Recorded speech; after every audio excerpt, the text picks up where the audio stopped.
Mana shu buyuk Robbimizga kichkinacha banda bo'lib, qul bo'lib biz bugun isyon qilamiz. Namoz o'qi deydi, o'qimaymiz biz. Zino qilma deydi, zino qilamiz. O'g'irlik qilma deydi, o'g'irlik qilamiz.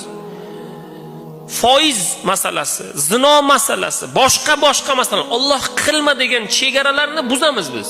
Biz kichkina qul bo'lib olamlarning Robbisiga urush ochamiz. Va boshimiz devorga yetganda nima deymiz? Hayotda maqsad qolmadi deymiz. Men yashagim kelmayapti. Bir gap aytingki deydi, bugun oxirgi kunlarda ko'paygan. Bir gap aytingki, domla, men shu gapingizdan men motivatsiya olay deydi. Birodar, biz unaqa gap gapira olmaymiz. Unaqa gap Qur'onda bor. O'zingizni kitobingizni o'qing, oching, o'qing. Alloh taolo nima dedi? Har bir qiyinchilikdan keyin yengillik bor dedi. Qilgan har bir gunohingizga jazo bor dedi. Shuni oling, istig'for ayting, qilgan gunoh